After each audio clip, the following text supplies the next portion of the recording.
In this interview, Tim Seldin, president of the Montessori Foundation and chair of the International Montessori Council, will share what it is about the Montessori approach that nurtures creativity and inventiveness that we can all learn from. Hi, I'm Kelly Thomas. Welcome to Ingenious Baby. Every week I'll interview leading experts to help you help your child reach their full potential so that your child can become all that they were born to be. Ingenious Baby. Hi Tim, I am so happy to have you here. I am a big fan of Montessori. Both of my kids go to AMI Montessori school here in California. And I'm also a big fan of your book, which I use with my children. Had some great activities. And I'm hoping you can tell us what exactly is Montessori. Well, Montessori means many things to many people. It's best known as a system of education, but it's really a movement and a philosophy of life. Its mission is to change society, to create a more peaceful world, and a world that's oriented to partnership. But in terms of education, it is a strategy that says, let's look at what we know about children from a scientific perspective. Let's attempt to consciously do what can be shown to work best. And what we know about children is that children are different. They learn in different ways, they have different personalities. They grow in different ways, and the idea of teaching one thing to an entire class to us is really rather illogical. So Montessori is first designed for differences. It's designed to support each child as an individual.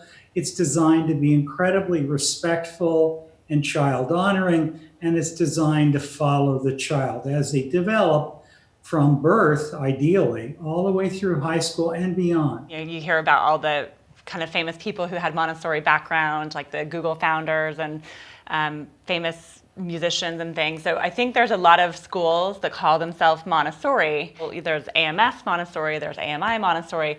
What are the differences, and are they all considered true Montessori? Montessori is a movement. And it's not copyrighted, and there is no central authority. It's not a franchise. Mm-hmm. It's something that can be studied and defined by research. We know what authentic or fully implemented Montessori is, but individual schools can't help but be themselves. Their programs, their approach to life is created by the nature of the owners, the nature of the teachers they hire, mm-hmm. the culture of the parent body, the culture they live within. So it's going to have somewhat different faces. To think that it is simply AMS or AMI is a serious mistake, because while there are two large organizations, the American Montessori Society, AMS, mm-hmm. and AMI, the Association Montessori International, the reality is those are only two of hundreds of Montessori societies. In this country, there's give or take around 13 Montessori societies. I happen to be the chairman of the third largest, the International Montessori Council. I started in AMS. I've worked with hundreds and hundreds of AMI schools. What I can say to you is the reality is you have to look at the individual school, and you have to ask, does this school fit my understanding of what Montessori should be, and is it a good match for me? Is it a good match for my child? But I can't really get too caught up in brand loyalty, because one Montessori school will be somewhat different from another, but truthfully, we all have more in common than we have differences. The differences are usually pretty minor. What are some of the differences? I think the major differences you're going to find in one school versus another mm-hmm. is not based on the brand, but rather on how faithfully this particular teacher, this particular school is implementing Montessori. This is what a parent should be looking at when they're thinking about a Montessori school for their children. They should be asking, do I find the following things? The first is every class led by a fully qualified Montessori educator? Now, this is usually a graduate level course of study that will typically take between 1 and 3 years. There are different brands, but as long as they're all MACT accredited, which would include AMI, AMS, IMC, the group that I'm connected to, the International Montessori Council, or any of the other, as I mentioned, there are 13 organizations in the United States, as long as they're accredited by the U.S. Department of Education's accrediting board, which is, by the way, called MACT, Montessori Accreditation Council for Teacher Education. That's the first definition. Do you have a fully trained Montessori teacher? And by the way, in our world, more is better, because the larger the class, the best teacher of a child is another child. It's the community of children that make it work. So the more children in the class, within reason, 100 in a room is not a good idea, but usually between 20 and 30 is the typical range, and a few more is not the end of the world unless state law doesn't allow it. But in these classes, they are basically self-regulating. They're making choices, and they're going through the day with a very quiet hum. It should almost feel like uncanny silence, but it shouldn't be the silence of a teacher running around going, shh, shh, shh. It should be coming from within the children. Montessori teaches kids to learn how to think and develop their internal intrinsic motivation. I like to think of Montessori as being based on 4 pillars. Those pillars are, first off, a voluntary passion for excellence, the desire to do things not just to win, not just to be the best in the class, but simply because we really care about our work. It's not just something we do to get a paycheck. We do it because it defines who we are. So the passion for excellence that Tom Peters wrote about years ago is very much connected to the entrepreneurial spirit of Montessori, whether in a young child or in a Montessori adult grown up. The second is the idea of internalizing a set of universal values, not just hearing them in chapel, not just having them parroting them back, but literally learning to live in such a way that you follow the rules because it's the right thing to do, not what's in it for you if you obey, and what could happen to you negatively if you disobey.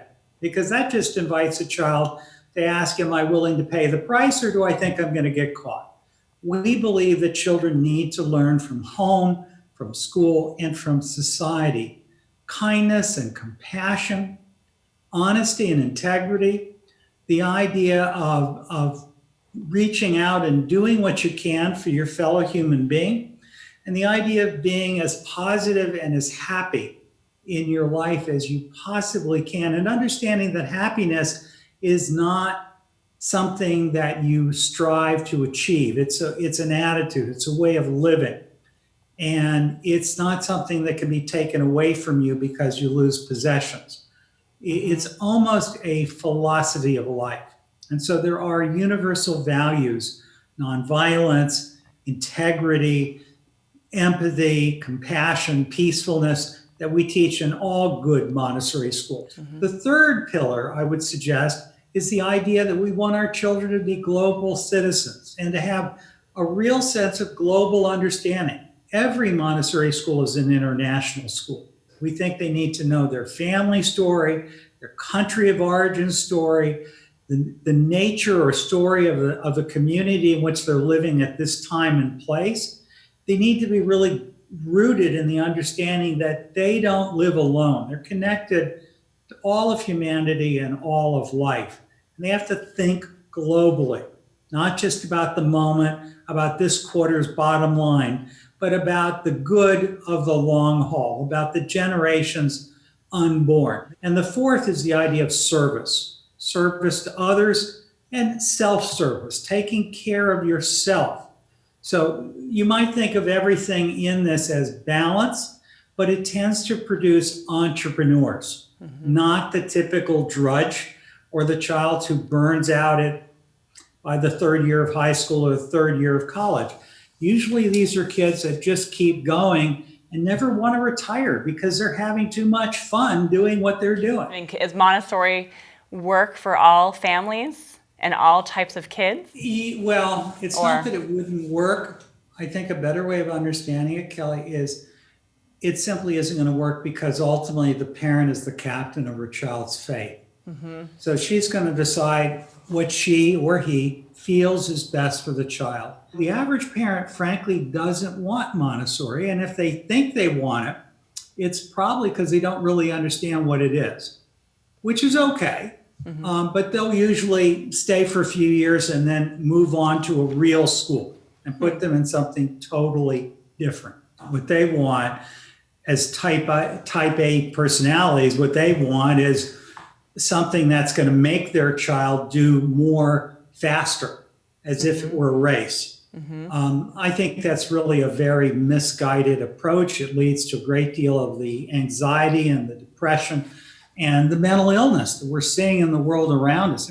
And Montessori is not a conversion religion.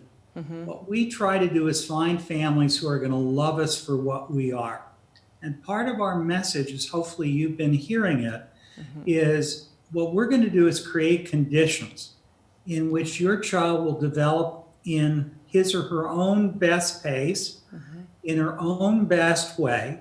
And what we're really going to focus on is character and kindness and compassion and an openness to learning, a sense of wonder. So you're saying that it's best to start when the child is 3. What about people who keep their children home until later? I mean, are they missing any key things that happen in the earlier years? As a Montessori mom, you know the answer to that. The simple reality is the earlier a child enters, the longer they stay, the deeper the impact of Montessori is likely to be. You'd want to get a child as young as possible. I'd say as close to birth as we possibly can, not because we're going to teach them to read and write and do 4-digit arithmetic earlier. That might happen, but that's a byproduct. They still have the ability to become the very best people they'll ever become. And it's very, very easy to create those kinds of communities with children or toddlers or very, very young, really ideally age 3, sometimes age 4. If you just want to think of it from a curriculum perspective, and that's, in my opinion, a very small part of it, there is so much to learn in a 3, 4, and 5-year-old class that a child entering a year or 2 late is so far behind. It's usually night and day difference. However, it doesn't mean that the child couldn't enter a Montessori school if the school is willing to accept the child where she is. And so you start where the child is at and you keep building from there. But there are things, and I would call it in summary, learning how to learn. There are things that you can learn at age 3 that change you for the rest of your life. The same thing is true of a child who starts even younger at age 2. It isn't about core knowledge. It's not about reading and writing and arithmetic. It's what is now being called executive function skills. It's eye-hand coordination. It's vocabulary. And more than anything else, it's a sense of self. Children are learning all the time. The question is whether the messages they're receiving, the things they're learning, are destructive to their long-term ability to learn, whether it's sowing seeds of self-doubt, worry about whether you're smart enough, fast enough, wealthy enough, whatever. Most humans are filled with self-doubt about whether or not it's okay to make mistakes. But humans make mistakes all the time. It doesn't mean that we should encourage kids to spell things wrong or get mathematics problems incorrectly. But we have to teach children to not be afraid to try, to teach them that they can do it. I'm wondering if you could talk a little bit about what are the misconceptions that people have of Montessori? One of the most basic is that Montessori is a brand name like Chick-fil-A, and they expect every Montessori school to be the same. And so at the Montessori Foundation, we get calls and emails every day by the hundreds asking, how do I know whether I found a real Montessori school? And people ask me, should I go AMS or AMI? And you've already heard my answer there. To me, it's silly to think in terms of that brand, because within those 2 organizations, you take 5 schools and they're not going to be the same.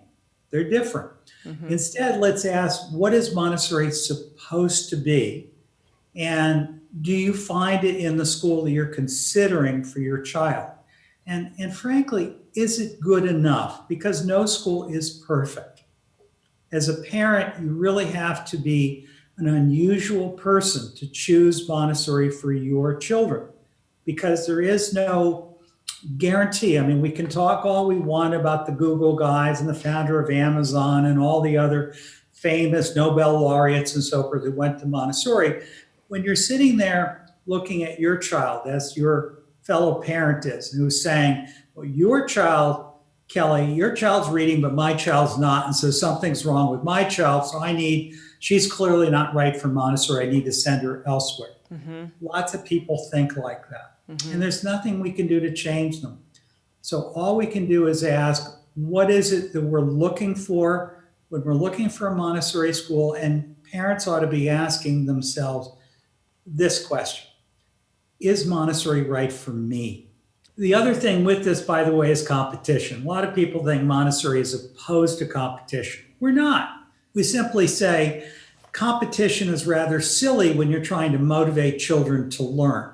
They're going to compete with each other naturally. They don't need outside adult interference.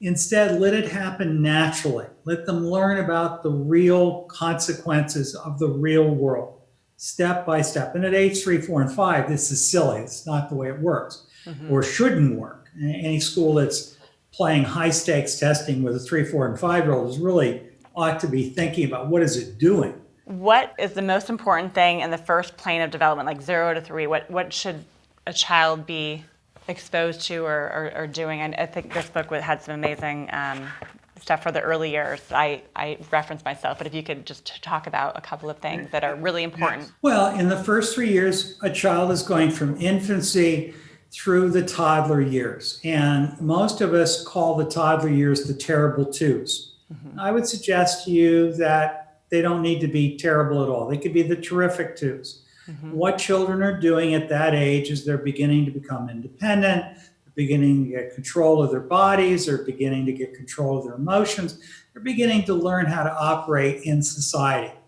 A lot of it has to do with neurological development of the brain, learning how to make the body work. And so much of what we do from birth to 3 is we're teaching language, we're helping kids to communicate their thoughts, we're teaching them to be part of a group, we're teaching them how to make their hands work, what you might call fine motor movement, we're teaching them how to move about the environment and not bump into things and drop things, and we are also teaching them a work cycle, how to select something from the shelf, work with it, typically on a table or on a rug, which many of us use small rugs to define a work area, and then to put it back. And we're going to teach them how to do things for themselves, because the goals, of course, are to be able to operate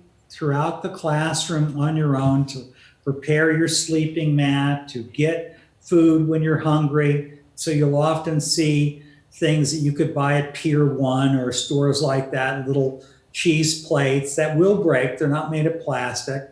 Little forks that are their size, little knives that are their size, little glasses that are fit in the hand of a toddler.